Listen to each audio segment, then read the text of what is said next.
హబక్కుక్స్ 2 tables Bible స్టడీలో ఇది 24వ presentation. Line upon line, సూత్రం వెంబడి సూత్రము అనే దానిలో 14వ ప్రజెంటేషన్. ఈరోజు 7వ బోర గూర్చి మనం చదువుకోబోతున్నాము. ప్రార్థన చేసుకుని వాక్యాన్ని ప్రారంభించుకుందాం. శాశ్వతమైన ప్రేమతో మమ్మలను ప్రేమిస్తూ మీ మార్గమును మీరు మాకు లేఖనంలో నుండి స్పష్టంగా బయలుపరుస్తున్నారు. అతికాలంలో జీవించే మాకు ఏ వర్తమానం అవసరమో వాటిని మీ కృపను బట్టి మాకు అనుగ్రహిస్తున్నారు. వీటిని చివరి సంఘంలో బోధించి 144,000 మందిలో ఉండటానికి నడిపించే సత్యాలను మీరు మాకు బయలుపరిచారు. ఈరోజు మీ వాక్యమును నేను బోధిస్తూ ఉండగా మీ వాక్యాన్ని బోధించడానికి ఆటంకంగా ఉన్న సమస్తమైన వాటిని మీరు తొలగించి పరిశుద్ధాత్మతో నన్ను నింపి మీ మహిమ కొరకు మీరు వాడుకోనమని యేసుక్రీస్తు నామములో ప్రార్థన చేయుచున్నాం తండ్రి, ఆమేన్.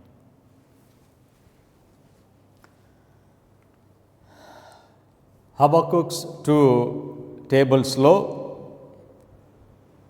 Biblical research institute of seventh day adventist వారు తృణీకరించిన సత్యములో ముఖ్యమైనవి ఏమిటంటే 25-20 ప్రవచనము, అనుదినము,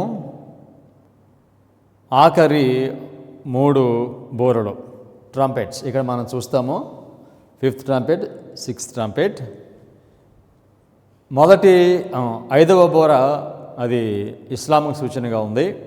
6వ బోర ఇస్లాంకు సూచనగా ఉంది. 7వ బోర ఇస్లాంకు సూచనగా ఉంది. ఆ 7వ బోర గురించి ఈరోజు మనం చదువుతున్నాము. అంత్యకాల బైబిల్ ప్రవచనంలో ఇస్లాము చాలా ప్రాముఖ్యమైన పాత్రను పోషిస్తుంది.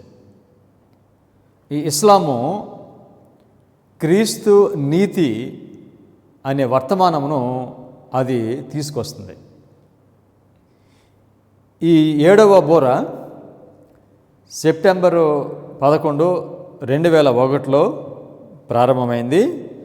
ఈ బోర ప్రారంభమైనప్పుడు బ్రతికి ఉన్న దేవుని ప్రజలకు తీర్పు ప్రారంభమైంది. 144,000 మంది ముద్రించడము ప్రారంభము అయింది. బ్రతుకున్న వారికి తీర్పు జరుగుతుంది, లేకపోతే 144,000 మంది ముద్రించబడుతున్నారు అనే ఈ వాస్తవాలు మీద మనకి అవగాహన లేదు. దానికి కారణం ఏమిటంటే 3 బోరలు అవి ఇస్లాంకు సూచనగా ఉన్నవి అనే పైనీర్ అండర్స్టాండింగ్ని మనము తృణీకరిస్తున్నాం. అందుచేత వీటి మీద మనకి అవగాహన లేదు. అడ్వెంటిస్ట్ సంఘం యొక్క ఆధ్యాత్మిక స్థితి ఎలా ఉందో దేవుడు యెహెజ్కేలు 37వ అధ్యాయం ద్వారా మనకి తెలియచేస్తున్నాడు. అవి ఒక లోయలో ఎండిపోయిన ఎముకల వలె ఉన్నాయి. అవి మరలా బ్రతకాలంటే వాటికి ప్రవచనమెత్తి బోధించాలని దేవుడు యెహెజ్కేలుకి చెప్పాడు. ఈ ఆధ్యాత్మికంగా మృతమైపోయిన ఈ దేవుని ప్రజలు మరలా వారు ఆధ్యాత్మికంగా బ్రతకాలనంటే వారికి 2 వర్తమానములు బోధించాలని మనకి యెహెజ్కేలు 37వ అధ్యాయం నుండి మనం అర్థం చేసుకున్నాం. యెహెజ్కేలు 37వ అధ్యాయం 8వ వాక్యాన్ని చదువుదాం. నేను చూచుచుండగా నరములను మాంసమును వాటి మీదకి వచ్చెను, వాటిపైన చర్మము కప్పెను, అయితే వాటిలో జీవాత్మ ఎంత మాత్రమును లేకపోయాను. ఎవరి గురించి మాట్లాడుతున్నాడు? ఎండిపోయిన ఎముకల గురించి మాట్లాడుతున్నాడు. ఎండిపోయిన ఎముకలు ఎవరికి సూచనగా ఉన్నాయి? అడ్వెంటిస్ట్ వారికి సూచనగా ఉన్నాయనే ఆ స్టేట్మెంటు గతించిన కార్యక్రమంలో మనము చూచాము. ఈ ఎండిపోయిన ఎముకల మీదకి నరములు వచ్చాయి, మాంసం వచ్చింది, వాటిపైకి చర్మము వచ్చింది. అయినప్పటికీ వాటిలో జీవాత్మ ఎంత మాత్రమును లేదు. జీవాత్మ అంటే పరిశుద్ధాత్ముడు ఎంత మాత్రమును లేడు.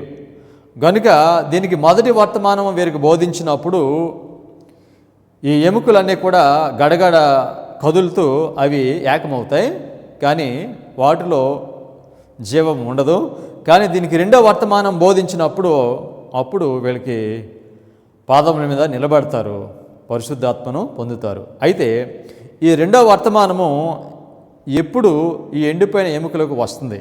ఎప్పుడు వర్తమానం ప్రారంభమైందనంటే సెప్టెంబర్ 11, 2001లో ప్రారంభము అయింది. అనగా 7వ బోర నుండి ఈ వర్తమానము, రెండవ వర్తమానము వస్తుంది. యెహెజ్కేలు 37వ అధ్యాయము 9వ వచనము. అప్పుడు ఆయన నరపుత్రుడా, జీవాత్మ వచ్చినట్లు ప్రవచించి ఇట్లనుము, ప్రభువు యెహోవా సెలవిచ్చినదేమనగా, జీవాత్మ నలుదిక్కల నుండి వచ్చి హతులైన వీరు బ్రతుకున్నట్లు వారి మీద ఊపిరి విడువుము. హతులైపోయిన వీళ్ళు బ్రతుకున్నట్లుగా 4 దిక్కుల నుండి జీవాత్మ వీళ్ళ మీదకి రావాలి అని చెప్పాడు. సో దీనిలో మనం గుర్తించవలసింది, జీవాత్మ వీళ్ళకి 4 దిక్కుల నుండి, ఇంగ్లీష్లో అన్నాడు 4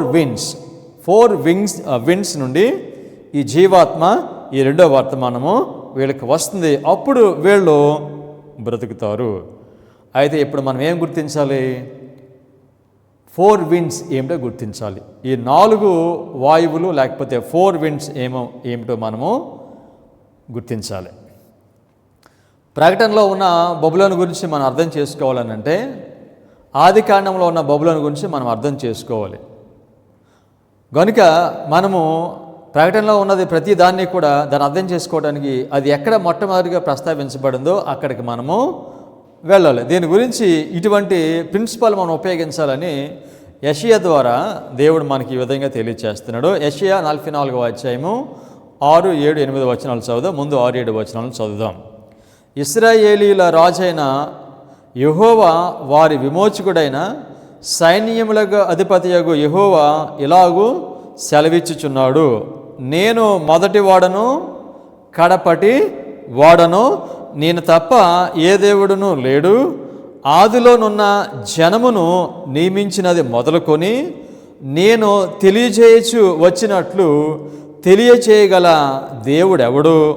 అట్టివాడు ఎక్కడైనా నుండిన ఎడల నాకు తెలియజెప్పము. దీనిలో దేవుడు తను ఎలా బయలుపరుచుకుంటున్నాడంటే, నేనే మొదటి వాడను, నేనే కడపటి వాడను, నేను మొదటి నుండి జరుగు సంగతులను మీకు తెలియచేస్తున్నాను. ఈ విధంగా మొదటి నుండి జరుగు సంగతులను తెలియచేసేవాడు ఎవడైనా ఉంటే నాకు చూపించండి దేవుడు అడుగుతున్నాడు. సో ఎందుచేత నేను మొదటి వాడను కడపటి వాడును అని దేవుడు తను బయలుపరుచుకుంటున్నాడంటే ప్రారంభం నుండి కూడా ఏమి జరుగుతుందో మనకి తెలియచేస్తున్నాడు. ప్రారంభం నుండి అంతం వరకు జరిగే వాటి అన్నిటిని కూడా దేవుడు మనకి తెలియచేస్తున్నాడు. నేను తెలియచేస్తానని చెప్తున్నాడు అనమాట. అవి ఎలా తెలియచేస్తాడనంటే, అంతంలో జరగబోయే వాటిని ఆరంభంలో జరిగిన వాటితో దేవుడు మనకి తెలియచేస్తున్నాడు. అనగా ప్రకటన గ్రంథంలో ఉన్న వాటిని అర్థం చేసుకోవాలంటే మనకి ఆది కాండంలో ఉన్న వాటిని మనం అర్థం చేసుకోవాలి. ఆది కాండంలో జరిగిన సంగతులతో దేవుడు ప్రకటన గ్రంథంలో ఉన్న వాటిని మనకి తెలియచేస్తున్నాడు. అందుచేతనే అంటున్నాడు, నేను మొదటి వాడను కడపటి వాడను అంటే ఆది నుంచి అంతవరకు జరిగేదాన్ని నేను తెలియచేస్తున్నాను. దీన్ని మనం ఏమంటాం? Christ ఇలస్ట్రేట్స్ end from the beginning. ప్రారంభంలో జరిగిన దాంతో అంతంలో జరిగిన దాన్ని మనకి తెలియచేస్తున్నాడు. యెషయా 44:8 మీరు వెరవకుడి, భయపడకుడి. మీరు భయపడవలసిన అవసరం లేదు. ఎందుకని? పూర్వకాలము నుండి నేను నీకు ఆ సంగతి వినిపించి తెలియచేయలేదా? మీరే నాకు సాక్షులు. నేను తప్ప వేరొక దేవుడు ఉన్నాడా?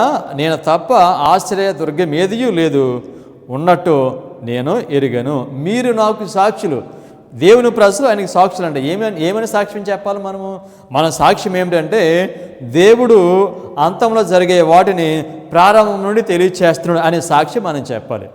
ఈ యొక్క ప్రిన్సిపల్ పైనే దేవుడు ఆయన పని చేస్తున్నాడు. దీనిని మనం ఉపయోగిస్తేనే దేవుడు అంత్యకాలంలో చేసేది ఏంటో మనకు అర్థమవుతుంది. మన సాక్ష్యం ఏంటి? మన సాక్ష్యం ఏమిటంటే దేవుడు ఆదియు అంతము, ఆదియు ఆయనే అంతము ఆయన అనగా ఆదిలో జరిగే వాటిని ప్రారంభంలో జరిగిన వాటితో అంతంలో జరిగే వాటిని మనకి తెలియచేస్తున్నాడు. సో కనుక ఇప్పుడు ఈ 4 వాయువులు లేకపోతే 4 విండ్స్ ఏమిటో మనం తెలుసుకోవాలనంటే ఈ 4 విండ్స్ ఎవరో మనం చాలా స్పష్టంగా గ్రహించవచ్చు. ఆదికాండము 16 అధ్యాయము 11, 12 వచనాలు.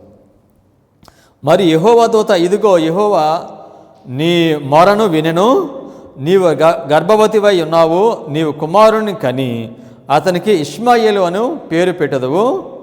అతడు అడవి గాడిద వంటి మనుషుడు, అతని చెయ్యి అందరి చేతులు అతనికి విరోధముగా ఉండను. హాగరు కుమారుడు జన్మిస్తాడు. ఆ జన్మించిన తర్వాత ఆయనకి ఇష్మాయేలు అని పేరు పెడతాము. వీళ్ళే ఇష్మాయిల్స్, వీళ్ళు ఇస్లామిక్ రిలీజియన్ అవుతారు వీళ్ళు. ఓకే, సో కనుక ఈ ఇష్మాయేలు ఎవరని చెప్తున్నాడు దీనిలోనూ? అడవి గాడిద వంటి వాడు. దేంతో పోలుస్తున్నాడు? ఇస్లాంను గాడిదతో పోలుస్తున్నాడు. సో ఆదికాండంలో. ఇప్పుడు ప్రకటనకు వెళ్దాం. ప్రకటన 9వ అధ్యాయం 7వ వాక్యము. దీనిలో మనం ఆఖరి 3 బోర్లు చూస్తాం. 5, 6, 7 ఈ 3 బోర్లు చూస్తాము. ఈ 3 బోర్లో 5వ బోర గురించి మాట్లాడుతున్నాడు. ఈ 5వ బోర ఇస్లాంకి సూచనగా ఉంది. ముందు దీన్ని నక్షత్రంతో పోలుస్తాడు, తరువాత దేంతో పోలుస్తున్నాడో చూద్దాం. ప్రకటన 9, 7. ఆ మిడతల రూపములు యుద్ధమునకు సిద్ధపరచబడిన గుర్రములను పోలి ఉన్నవి. ఓకే, సో కనుక ఈ ఇస్లాంను దేంతో పోలుస్తున్నాడు? దీనిలో మిడతలు అని చెప్పాడు, అంతకుముందు నక్షత్రం అన్నాడు, ఇప్పుడు గుర్రములతో పోలుస్తున్నాడు. ఇంతకుముందు మీరు గాడిద అన్నారు, ఇప్పుడు గుర్రం అంటున్నారు. ఏమిటి అనుకుంటున్నారా? గాడిద, గుర్రము ఈ 2 కూడా ఒకటే ఫ్యామిలీ. ఓకే, సో కనుక ఈ 4 వాయువులు లేకపోతే 4 విండ్స్ ఏంటో మనము నేర్చుకోవడానికి, తెలుసుకోవడానికి వాక్యాలు మనం చదువుతున్నాము. అయితే ఈ గుర్రము లేకపోతే ఈ గాడిద లేకపోతే ఈ మిడతలు లేకపోతే ఈ యొక్క రాజు ఇస్లాం యొక్క స్వభావం ఏమిటి? ఓకే, ప్రకటన 9, 11. పాతాళపు దూత వాటి పైన రాజుగా ఉన్నాడు. హెబ్రీ భాషలో వానికి అబద్దో నని పేరు, గ్రీకు దేశపు భాషలో వాని పేరు అపుల్లా ఏను. వాళ్ళ పేర్లను చెప్తున్నాడు. పేరు దేనికి సూచనగా ఉంది? వాళ్ళ క్యారెక్టర్కి సూచనగా ఉంది. దాని భావం ఏంటి అనగా నాశనము చేయువాడు. సో ఇందాక చెప్పాడు కదా 6 అధ్యాయం 11, 12 వాక్యాలు ఆదికాండంలో అందరికీ విరోధంగా ఆయన ఉంటాడు. ఇస్లాం అందరికీ విరోధంగా వారు పనిచేస్తారంటే వాళ్ళు దేవుని కొరకు చనిపోవడానికి వెనకాడరు, వేరే వాళ్ళని చంపడానికి కూడా వెనక ఆడరు. అందుకని డెత్ అండ్ డిస్ట్రక్షన్ అనే పేరు వాళ్ళకి ఉంది. సో ఇంతకీ ఈ 4 విండ్స్ ఎవరో మనకు తెలుసుకోవాలంటే మరికొన్ని వాక్యాలు మనము చదవాలి. ప్రకటన 7వ అధ్యాయము 1వ వచనము. అటు తర్వాత భూమి యొక్క 4 దిక్కులలో 4 దేవదూతలు నిలిచి ఉండి భూమి మీదనైనను సముద్రం మీదనైనను ఏ చెట్టు మీదనైనను గాలి వీచకుండునట్లు భూమి యొక్క 4 దిక్కుల వాయువులను పట్టుకొని ఉండగా చూచితిని. యోహాను దర్శనంలో ఏం చూస్తున్నాడు? ఈ భూమికి 4 దిక్కులు ఉన్నాయి. 4 దిక్కుల్లో 4 దేవదూతలు నిలబడ్డారు.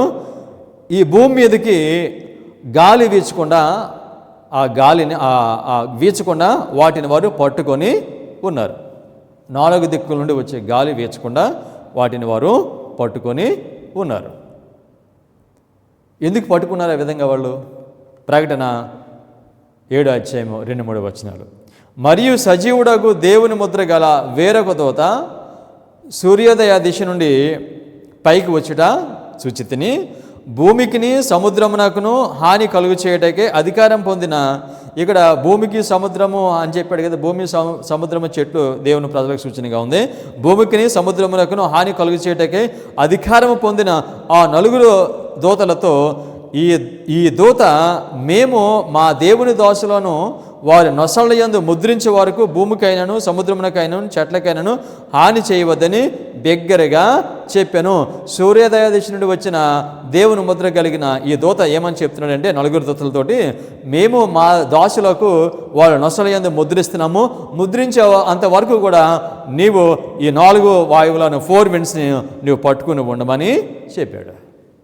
సో దీనిలో మనం ఏం చూస్తున్నామంటే ముద్రించే పని, సీలింగ్ వర్క్. 4 విండ్స్ చూస్తున్నాం ఇక్కడ మనం. తర్వాత ముద్రించే పనిని చూస్తున్నాము.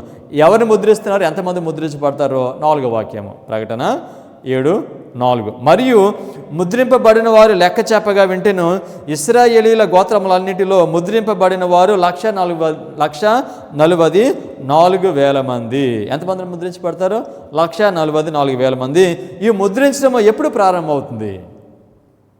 7వ బోర మ్రోగటము ప్రారంభించినప్పుడు ఈ ముద్రించే పని జరుగుతుంది. అంటే మనం ఒకటి గమనించాలి, ఇక్కడ ఈ 4 windsకి తర్వాత ముద్రించే పనికి ఇక్కడ సంబంధము మనము చూస్తున్నాము. ఆ 4 windsని మీరు ఆపండి ముద్రించే వరకు అని చెప్పాడు. సో కనుక ముద్రించే పని ఆ 4 వాయువులను 4 windsను ఆపే దాని గురించి మనం దీనిలో చూస్తున్నాము. చాలా ప్రాముఖ్యమైన సంగతులు పరిశుద్ధ గ్రంథంలో అవి మనకు తేటగా ఉండవు, చాలా మరుగుని పెడతాడు. వీటిని మనం ఎలా గ్రహించగలుగుతామంటే సింబల్స్ ద్వారా దేవుడు మనతో మాట్లాడతాడు, సూచనాప్రాయంగా మనతో మాట్లాడతాడు. సో కనుక 7వ బోర, ఈ 3 బోర్లో ఇస్లాం అనేది చాలా ప్రాముఖ్యమైనది. ప్రవచనంలో వీళ్ళు చాలా ప్రాముఖ్యమైన ఆ రోల్ని అంత్యకాలంలో వీళ్ళు జరిగించబోతూ ఉన్నారు. ఇటువంటి ప్రాముఖ్యమైన దానిని గురించి దేవుడు మనకి తేటగా ఇవ్వలేదు, ఈ సింబల్స్ ద్వారా వీటిని మనకి ఇస్తాడు. ఉదాహరణకి దానియేలు గ్రంథంలో 4 రాజ్యాలు ఉన్నాయి. మొదటి 3 రాజ్యాలను దేవుడు గుర్తించాడు, కానీ 4వ రాజ్యంను ఆయన గుర్తించలేదు, రోమరాజ్యాన్ని. దాన్ని చేసే పనులు బట్టి దాన్ని మనము గుర్తించాలి. అదేవిధంగా పరిశుద్ధ గ్రంథంలో అసలు ప్రకటన గ్రంథంలో ప్రాముఖ్యమైనది ఏమిటంటే ప్యాప్సీని గుర్తించాడు. రోమన్ క్యాథలిక్ ప్యాప్సీని గుర్తించే ఈ పనిని దేవుడు ఎవరికి ఇచ్చాడు తెలుసండి? అడ్వెంటిస్ట్ సంఘానికి ఇచ్చాడు. అడ్వెంటిస్ట్ సంఘానికి ఈ పాప పురుషుడు ధర్మ విరోధ సంబంధమైన ఇతను ఏం చేస్తాడనేది లోకమంతటికి తెలియచేయాలి. లోకమంతటికి బబులోను మద్యాన్ని తాగించిన వాడు. సో కనుక మరి ఇంత ప్రాముఖ్యమైన ఈ ప్యాపసీని దేవుడు నేరుగా చెప్పాడా? చెప్పలేదు. ఆయన సింబల్స్ ద్వారా ఇస్తున్నాడు. కనుక దానియేలు ప్రకటన గ్రంథాల్లో దాదాపుగా 15 కంటే ఎక్కువ సూచనలు ఇచ్చాడు ఈ ప్యాపసీని పాప పురుషుడిని గుర్తించడానికి. అదేవిధంగా ఇస్లాం కూడా అంతే. చాలామంది అడుగుతారు, మీరు 25 ప్రాసంగం గురించి చెప్తారు, ఇది చాలా ప్రాముఖ్యం అంటారు, ఎందుకు దీని గురించి ఆయన మరి అంత క్లియర్గా చెప్పలేదు? వేరే ప్రవచనాలు చెప్పాడు, 2,300 అని చెప్పాడు, 1260 అని చెప్పాడు, 1290 అని చెప్పాడు, వీటన్నిటి గురించి చెప్పాడు, కానీ ఎందుచేత ఈ 2520 గురించి చెప్పలేదండి? దీన్ని చెప్పాడు. పరిశుద్ధ గ్రంథం అంతా ఉంది, కానీ దీన్ని మనము సింబల్స్ ద్వారా గుర్తించాలి. దీన్ని ఏమన్నాడు? 7 times అని చెప్పాడు. సో కనుక అతి ప్రాముఖ్యమైన వాటిని దేవుడు నేరుగా ఇవ్వకుండా వాటిని మనకి చిహ్నాల ద్వారా వాటిని ఇస్తాడు. సో కనుక ఈ 4 వాయువులు లేకపోతే 4 winds ఎవరంటే అది దేనికి సూచనగా ఉందంటే ఇస్లాంకు సూచనగా ఉంది. Manuscript releases volume 20 page 216 to 217. Just as long as those who profess the truth are serving Satan. బాగలేదండి మాట. మాకు సత్యము ఉన్నది అని చెప్పేవారు వాళ్ళు చాలామంది అపవాదికి పరిచర్య చేస్తున్నారంట. ఎవరి గురించి మాట్లాడుతున్నారు? ఇది దేవుని ప్రజల గురించి మాట్లాడుతున్నారు. టెంపుల్ ఆఫ్ ద లార్డ్ అని చెప్పుకునే వారి గురించి మాట్లాడుతున్నాడు. దేవుని ప్రజలు దేవునికి కాకుండా వాళ్ళు అపవాదికి వారు పరిచర్య చేస్తున్నారు. బాగోలేదండి కదా, కానీ వాస్తవం ఇది. Next, his hellish shadow will cut off their views of God and heaven. పరలోకాన్ని తర్వాత దేవుడిని వారు సరిగ్గా చూడలేకపోతున్నారు. కారణం ఏంటంటే నరక సంబంధమైన నీడ పరలోకమును దేవుణ్ణి చూడకుండా అది చేస్తుంది. ఎవరిని? దేవుని ప్రజలను. Next, they will be as those you have lost their first love. వాళ్ళు ఎలా ఉన్నారంటే వారి మొదటి ప్రేమను పోగొట్టుకున్న వాళ్ళ ఉన్నారు, కోల్పోయారు వాళ్ళు. ఎఫెసీ సంఘానికి కూడా హెచ్చరిక చేస్తారు, మొదటి ప్రేమను కోల్పోయేవని. Next, they cannot view eternal realities. దేవుని ప్రజలు ఎలా ఉన్నారంటే వారు శాశ్వతమైన సత్యాలను వాస్తవాలను వారు గ్రహించలేకపోతున్నారని చెప్తున్నారు Mrs white. Statement continues, that which God has prepared for us is represented in the Zechariah chapter 3 and 4, chapter 4, 12 to 14. దేవుడు ఆయన సంఘమునకు కావలసిన వాటిని దేవుడు ఎక్కడ ఇస్తున్నాడంట? జకర్యా 3:4 ఇస్తున్నాడు. Now we are reading important lines. 4 winds enter. Angels are holding the 4 winds represented as and angry hearts. Story ముగిసింది ఇక్కడ. ఈ 4 విండ్స్ ఎవరు? Angry hearts. ఈ గుర్రము దేనికి సూచనగా ఉంది? ఇస్లాంకు సూచనగా ఉంది. కనుక ఈ 4 వాయువులు 4 విండ్స్ ఇస్లాంకు సూచనగా ఉంది. వాటిని ఆపమని దేవుని ముద్ర కలిగిన దేవదూత చెప్తూ ఉన్నాడు. వీళ్ళు ఏం చేస్తున్నారు? Statement continues. Seeking to break loose and rush over the face of the whole earth bearing destruction and death in its path. వీళ్ళు ఆపుతూ ఉంటే వీళ్ళు దానిని జయించుకుని ముందుకు రావడానికి ఈ 4 విండ్స్ ప్రయత్నము చేస్తున్నారు. Seeking to break loose. వీళ్ళు ట్రై చేశారు ఒకసారి, కానీ వీళ్ళు ఆటంకాన్ని అడ్డుకుని వాళ్ళు బయటకు వచ్చారు. కానీ ఎప్పుడు వచ్చారండి వీళ్ళు? September 11, 2001లో వచ్చారు. కానీ వెంటనే వాళ్ళు ఏం చేయబడ్డారు? మళ్ళీ వాళ్ళు వెంటనే నిర్బంధించబడ్డారు. దీని గురించి మనం చూద్దాం 2 నిమిషాలు. Statement continues. Shall we sleep on the very verge of the eternal world? Shall we, మన గురించి మాట్లాడుతున్నారు, మన సంఘం గురించి మిసెస్ వైట్ మాట్లాడుతున్నారు. ఏమని మాట్లాడుతున్నారు? Shall we sleep on the very verge of the eternal world అంటే మనం నిద్రపోతున్నాం అనమాట. పరలోకపు శాశ్వతమైన లోకము రాబోతూ ఉంది, దానికి మనం చివరిలో ఉన్నాము, కానీ మనం నిద్రిస్తున్నాము. అదేవిధంగా నిద్రిద్దామా అని అడుగుతున్నారు. సో ఆ డ్రై బోన్స్ ఎండిపోయి ఉన్నాయి కదా, sleeping. So statement continues. Shall we be dull and cold and dead? మనము చల్లగా ఉందామా, చనిపోయిన వారుగా ఉందామా అని అడుగుతున్నారు మిసెస్ వైట్. ఎందుకని? కండిషన్ పరిస్థితి ఈ విధంగా ఉంది, సంఘం యొక్క పరిస్థితి ఈ విధంగా ఉంది, అలాగే ఉందామా అని అడుగుతున్నారు. Next, that we might have in our churches the spirit and the breath of God breathe into his people that they might stand upon their feet and live.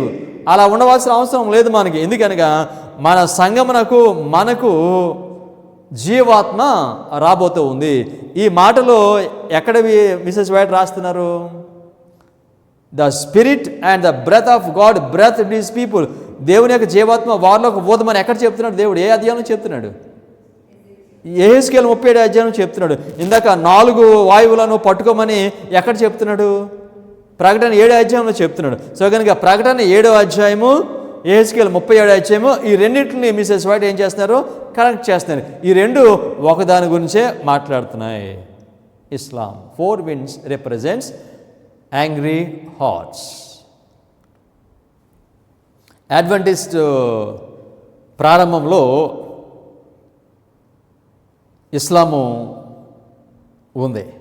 అదేవిధంగా అడ్వెంటిస్ట్ చివరిలో మరలా ఇస్లామును మనం చూస్తాం. అడ్వెంటిస్ట్ ప్రారంభంలో ఇస్లాం ఎక్కడ చూస్తున్నాం మనము? 6వ బోర. 6వ బోర ఇది ఎప్పుడు ప్రారంభమైంది? 1449లో 99లో ప్రారంభమైంది. 99 or 14? Yeah, here we can see here 49. Okay, 1449లో ఇది ప్రారంభమైంది. అది ఎప్పుడు ముగిసింది? అది August 11, 1840. 1840లో ఏం జరిగింది? బలిష్ఠుడైన ఒక దూత పరలోకం నుండి వచ్చాడు. ఆయన ఎవరు?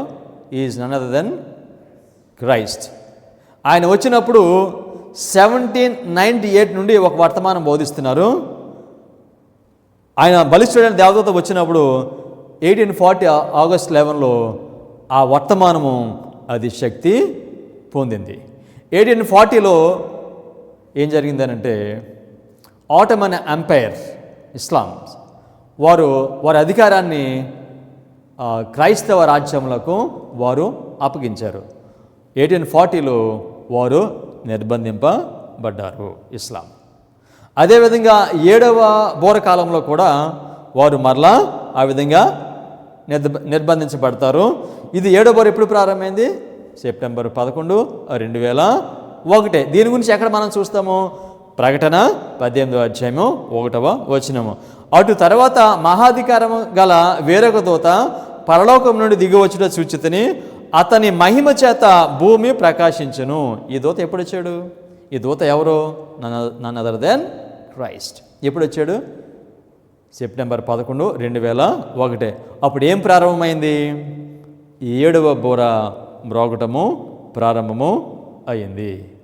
అయితే 6వ బోర వచ్చినప్పుడు ఒక వర్తమానము అది శక్తి పొందింది, పరిశుద్ధాత్ముడు రావడం చేత శక్తి పొందింది. ఇప్పుడు కూడా 2001లో కూడా ఒక వర్తమానము శక్తి పొందాలి. ఏం వర్తమానం అది? 1989లో ఒక వర్తమానం ప్రారంభమైంది. సో అంతకుముందు మనం నేర్చుకున్నాము అంత్యకాలము 1798లో ప్రారంభమైంది. అంత్యకాలం ఎప్పుడు ప్రారంభమైంది? 1989లో ప్రారంభమైంది. సో 1989లో ఒక వర్తమానం ప్రారంభమైంది. ఆ వర్తమానం ఏంటి తెలుసా? Old paths. ఈ వర్తమానం మన శక్తి పొందుతుంది. ఎప్పుడు పొందుతుంది తెలుసండి? 2001 సెప్టెంబరు 11లో శక్తి పొందింది. ఎప్పుడు ఆయన శక్తి పొందాలంటే ఎవరు రావాలి? పరలోకం నుంచి దూత రావాలి. దూత ఖచ్చితంగా అప్పుడే వచ్చాడు. వచ్చినప్పుడు 1989లో ప్రారంభమైన వర్తమానము అది శక్తి పొందింది. కారణం ఏంటి? పరిశుద్ధాత్ముడు వచ్చాడు. అప్పుడు కూడా ఏం జరిగింది? ఇస్లాం నిర్బంధించబడింది. 2001 సెప్టెంబర్ 11 ఏం జరిగిందో తెలుసుకోవాలంటే మనం స్కూల్కి వెళ్ళే బాయ్ని అడిగినా చెప్తాడు ఏం జరిగిందో ఆ రోజు ఏం జరిగింది? అమెరికా దేశంలో ట్విన్ టవర్స్ 110 అంతస్తుల బిల్డింగ్లు అవి కూలిపోయాయి. వాటిని వరల్డ్ ట్రేడ్ సెంటర్స్ అంటారు. వాటిని ఎవరు కూల్చారు? ఇస్లాం అటాక్స్. ఇది అందరికీ తెలుసు. ఈ విధంగా వాళ్ళు ఈ బిల్డింగ్స్ని కూల్చేసిన తర్వాత ట్విన్ టవర్స్ని జార్జ్ బుష్ వెంటనే ఆయన ఇరాక్ వెళ్ళి వాళ్ళకి నిర్బంధాన్ని పెట్టాడు. మీరు మీ అటాక్స్ ఆపేయండి, లేకపోతే మీ మీద మేము యుద్ధం చేస్తాం. నిర్బంధించాడు వాళ్ళని. సో కనుక 1840లో 6వ బోర మ్రోగినప్పుడు ఇస్లాము అది డిస్ట్రైన్డ్, ఆపేశారు దాని అధికారాన్ని. అదేవిధంగా 2001లో కూడా వారి యొక్క అధికారాన్ని, శక్తిని ఆపేయడం మనం చూస్తున్నాం. ఈ ట్విన్ టవర్ స్కూల్ పాఠం గురించి మిసెస్ వైట్ ఆవిడకి దేవుడు దర్శనం ఇచ్చాడు. దర్శనం రాశారు వీటిని. ఆవిడ ఖచ్చితంగా ఆవిడ చెప్పిన ప్రకారంగానే జరిగింది. దీనికి సంబంధించి 2 స్టేట్మెంట్స్ ఉన్నాయి, కొంచెం పొడవుగా ఉంటాయి. వీటిని మనం చదువుదాం. Testimonies for church volume 9 page 11 నుండి. On one occasion when in New York City I was in the night season called upon to behold buildings rising story after story toward heaven. ఆ దర్శనంలో ఆవిడ ఏం చూశానని చెప్పారంటే ఒక బిల్డింగ్ మీద building అవి ఒకదాని మీద ఒకటి వారు కట్టుకుంటూ వెళ్తున్నారు. అది ఎంత ఎత్తుకు వెళ్ళిందంటే ఆకాశాన్ని తాగుతున్నంత ఎత్తులో అవి ఉన్నాయి. ఎన్ని అంతస్తుల బిల్డింగ్ ఇది? Twin towers 2. ఎన్ని అంతస్తులు? 110 అంతస్తులు. ఆవిడ చూశారు. These buildings were warranted to be fire proof. వాళ్ళు అనుకున్నారు వీటిని కడుతూ ఇక అగ్ని కూడా ఏమీ చేయలేదు, ఫైర్ ప్రూఫ్ బిల్డింగ్స్ అనుకున్నారు వాళ్ళు.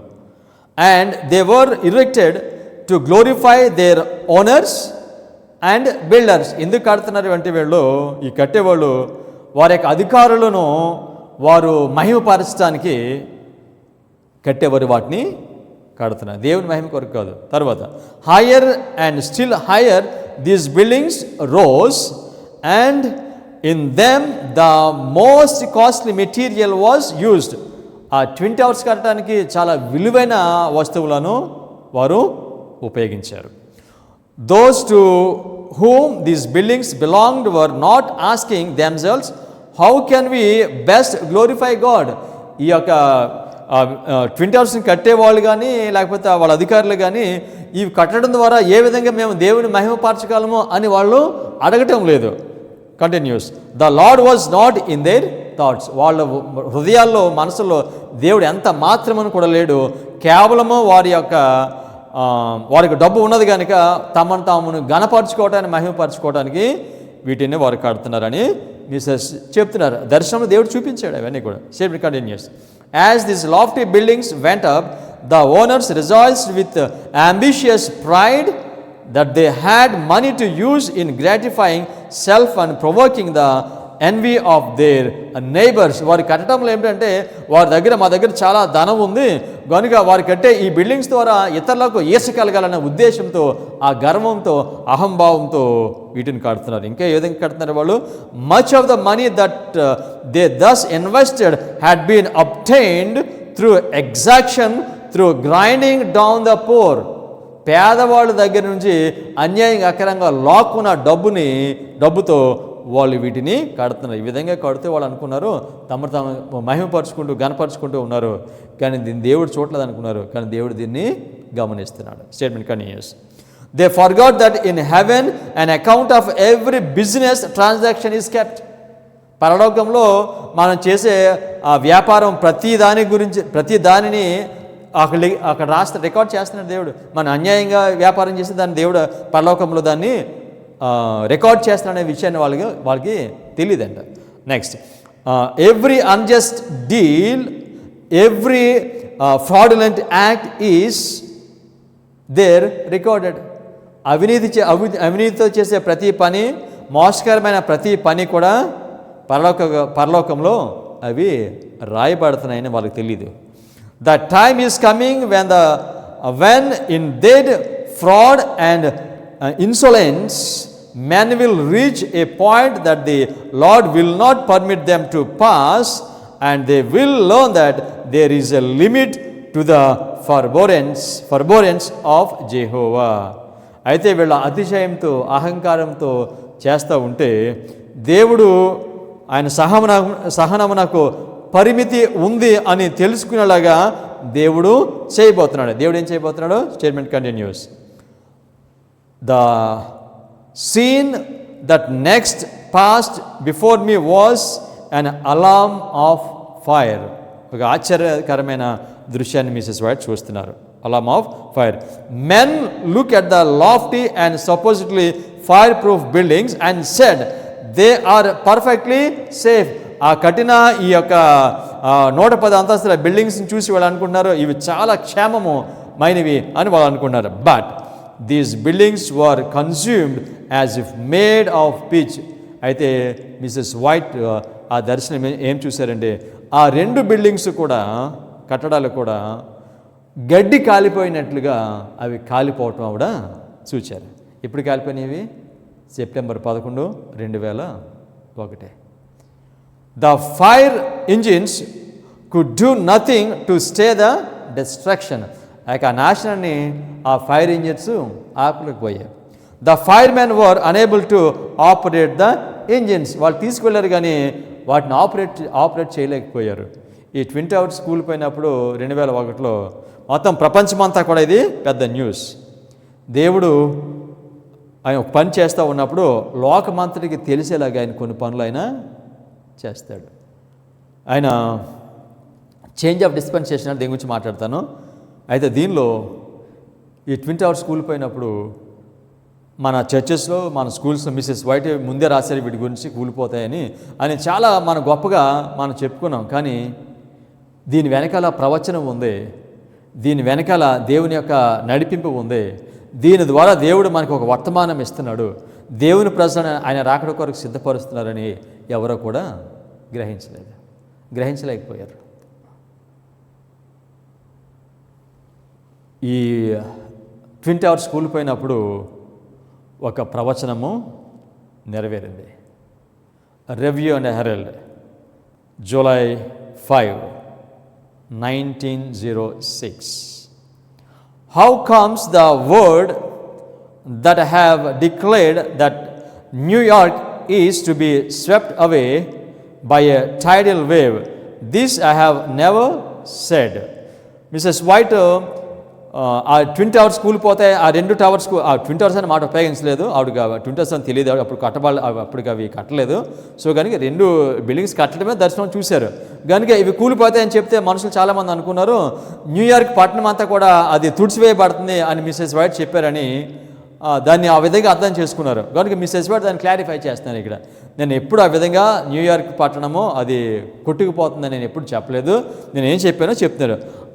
As I looked at the great buildings going up there, story after story, what terrible scenes will take place when the Lord shall arise to shake terribly the earth. Then the words of Revelation 18:1-3 will be fulfilled.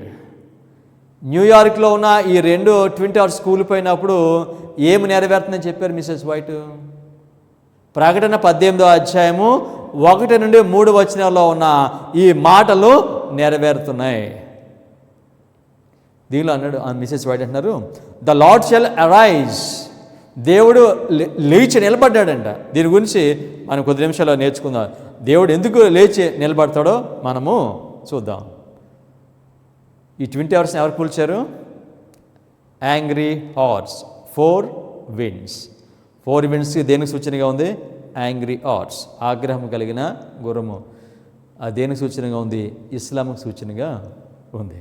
7వ బోర 2001 September 11న ప్రారంభమైంది. ఈ 7వ బోర ఎవరు? ఇస్లాం.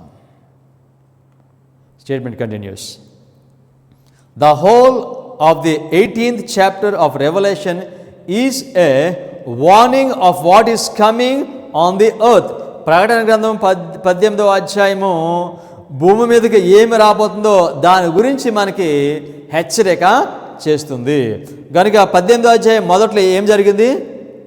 7వ బోర ప్రారంభము అయింది.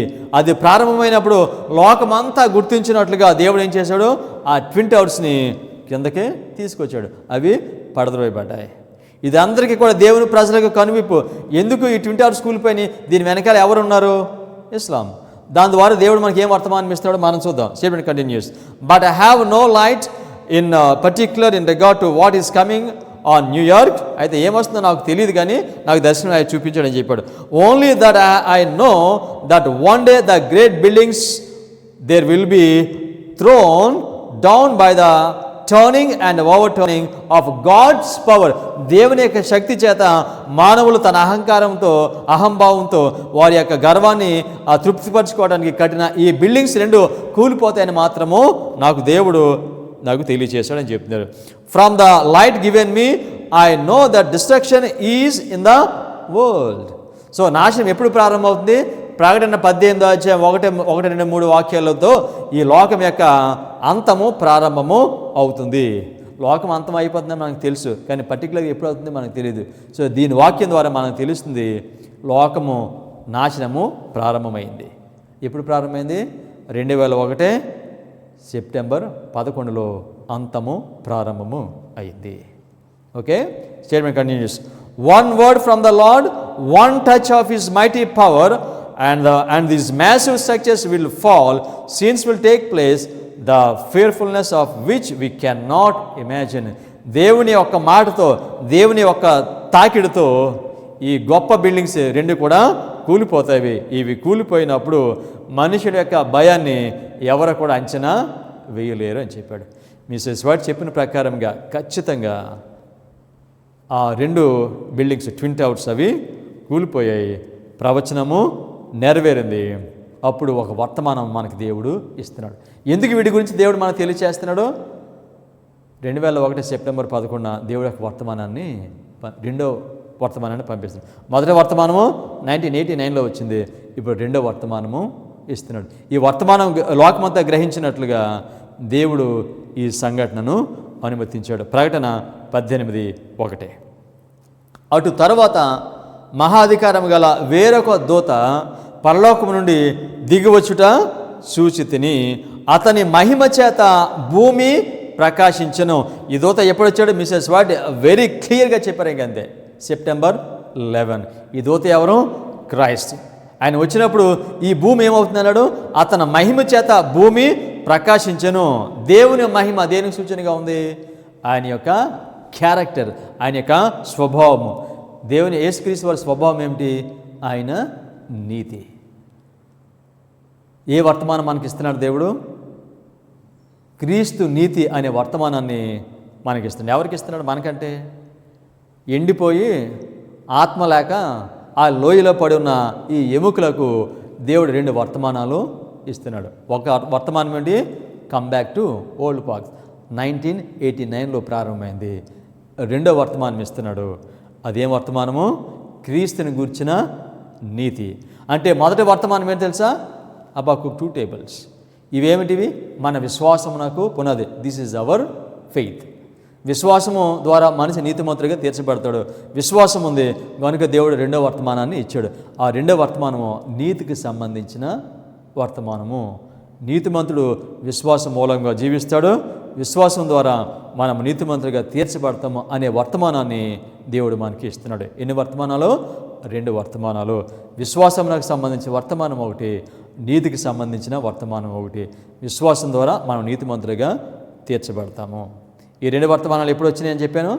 1989, రెండోది 2001 సెప్టెంబర్ 11. ఈ వర్తమానాన్ని, ఈ యేసుక్రీస్తు మన నీతి అనే వర్తమానాన్ని ఎవరు మోసుకు వెళ్తారో అని చెప్తున్నాం మనం. ఎవరు మోసుకెళ్తారో? గాడిద మోసుకెళ్తుంది, ఇస్లాం మోసుకెళ్తుంది. మనకేమైనా రుజువు ఉందా? Christ illustrates and from the beginning. ఆదికాండంలో చెప్పాడు ఇష్మాయేల్ గాడిద వంటివాడని. మళ్ళీ మత్తయి సువార్తలో యేసుక్రీస్తు వారు యెరూషలేములోకి వెళ్ళినప్పుడు దేని మీద వెళ్ళాడండి? గాడిద మీద వెళ్ళాడు. గాడిద ఏం మోసుకు వెళ్ళింది? యేసుక్రీస్తు వారిని మోసుకుంది. యేసుక్రీస్తు వారు ఎవరు? యేసుక్రీస్తు వారు మన నీతి. ఆ వర్తమానం మనకి ఎప్పుడు వచ్చింది? ప్రకటన 18వ అధ్యాయం మొదటి వాక్యాల్లో వచ్చింది. స్పెసిఫిక్గా ఎప్పుడు వచ్చింది? 2001. ఇందాక చెప్పాను కదా, ఈ 20 hours కూలిపోయినప్పుడు ఆ దర్శనం చూస్తూ ఉంటే ఆ దర్శనంలో ఏం చూసింది?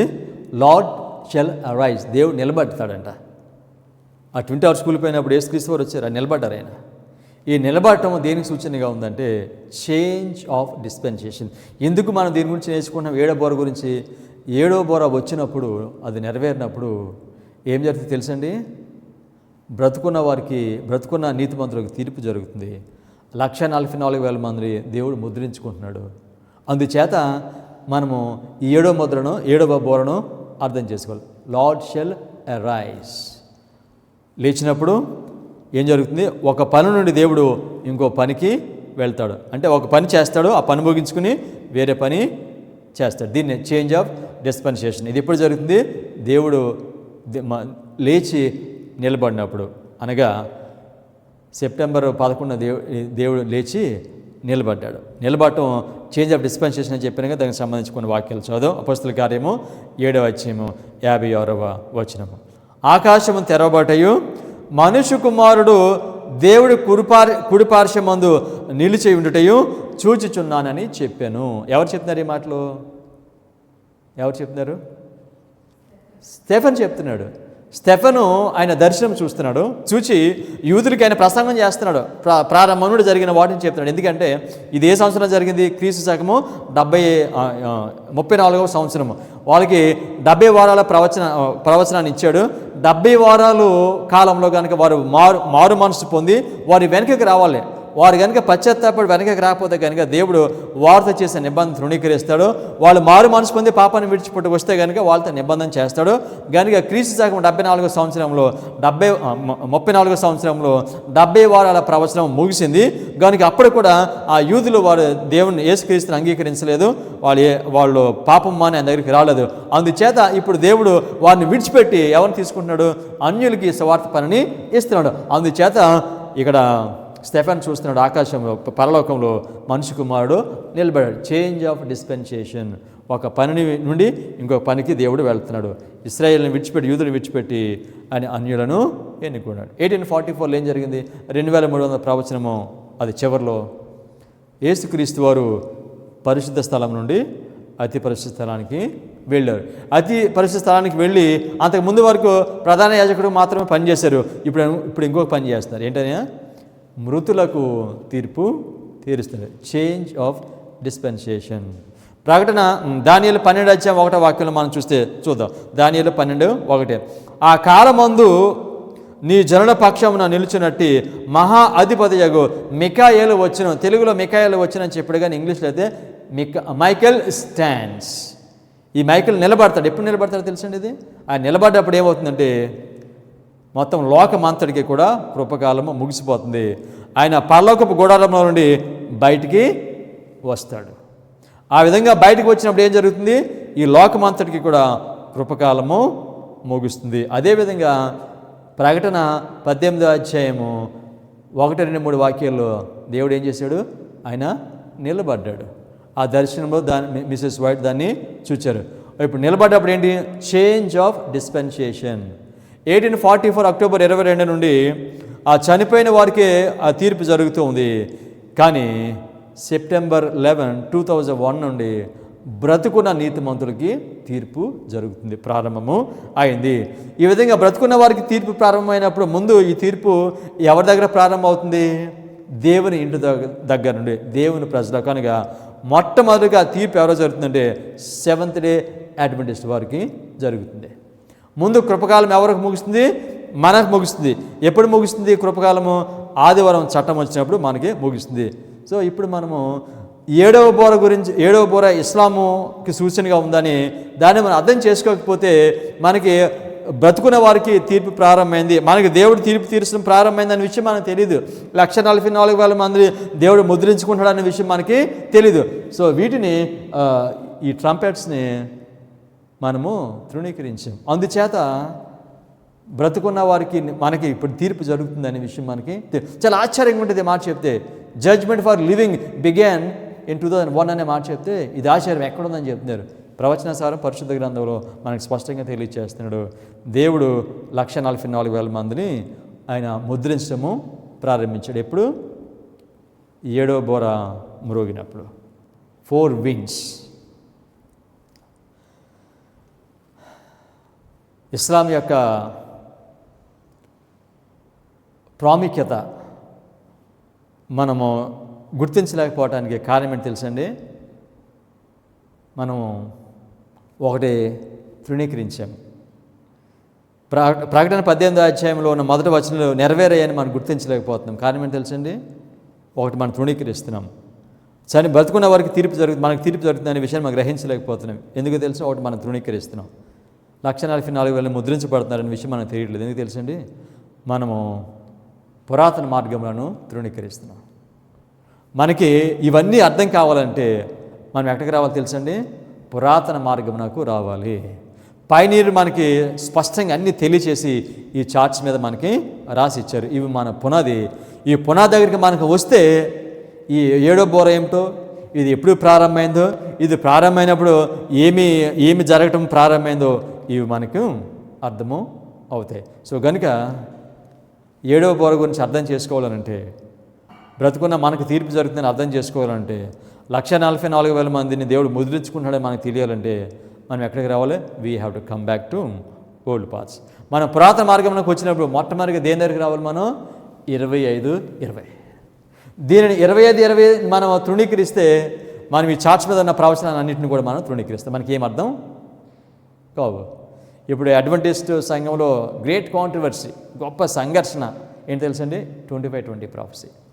దాని గురించి మాట్లాడితే మనుషులకి అసహనం వస్తుంది. కానీ దేవుడు అంటున్నాడు, యూ కమ్ బ్యాక్, మీరు వెనక్కి రండి, పురాతన మార్గమునకు రండి.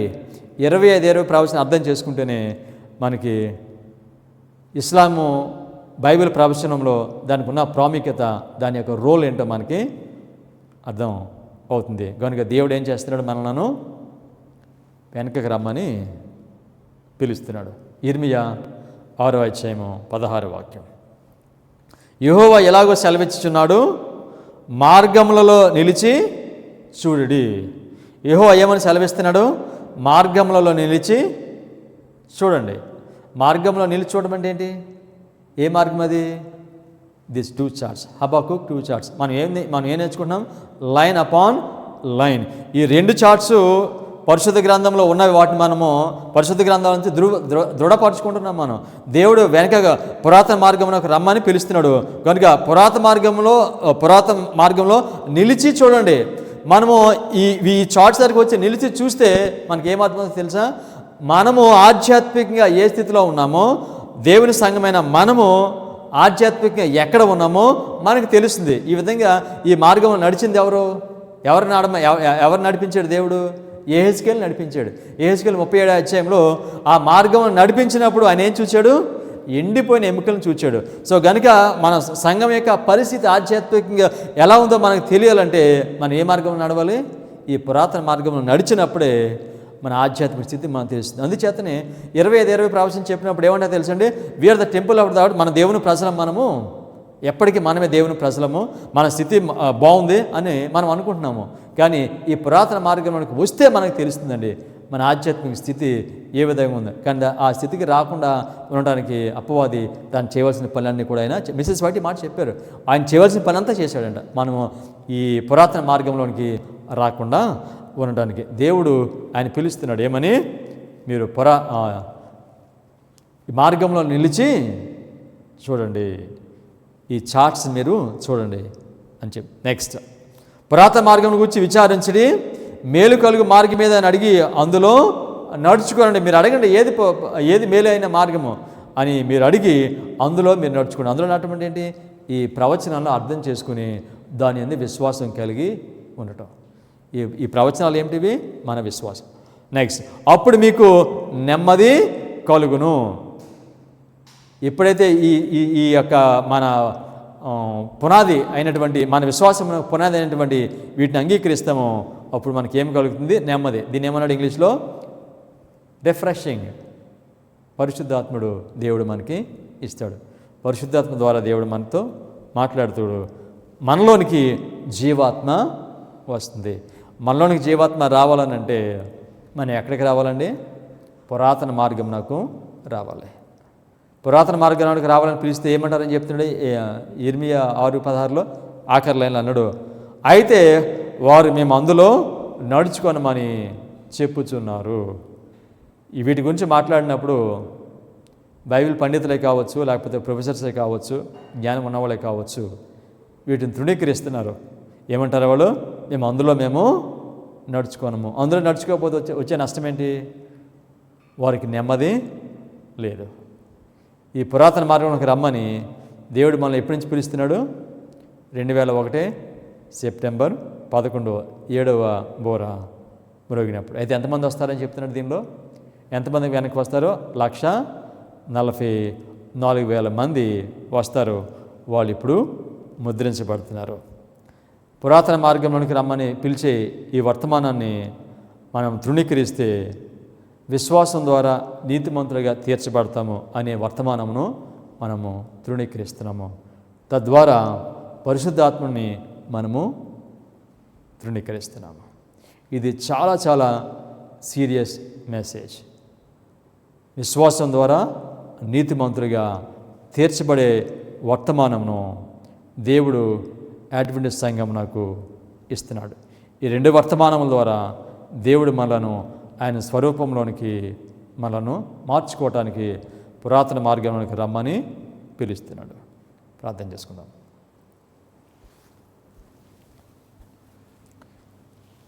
కృపగలిగిన మా పరలోకపు తండ్రి, మీ ప్రవచనములను మాకు ఒక వరంగా ఇచ్చి మీరేం చేయబోతున్నారో మాకు స్పష్టంగా మీరు బయలుపరుస్తున్నారు. పురాతన మార్గంలోనికి రమ్మని మమ్మల్ని మీరు ఆహ్వానిస్తున్నారు. అందులోనికి వస్తే మాకు నెమ్మది కలుగుతుందని మీరు మాకు తెలియచేస్తున్నారు. నీతి విశ్వాసము అనే 2 వర్తమానాలను మీరు మాకు అనుగ్రహిస్తున్నారు మా ప్రభా. వాటిని అంగీకరించే మనసు మీ ప్రజలందరికీ మీరు అనుగ్రహిస్తారు అని మేము పరిపూర్ణంగా నమ్ముతున్నాము. 1,44,000 మంది ముద్రించబడుతున్నారు. అందులో మేము ఉండే ధన్యతను మీ కృపను బట్టి మాకు అనుగ్రహించమని మీ కుమారుడైన యేసుక్రీస్తు నామములో ప్రార్థన చేయించున్నాం తండ్రి.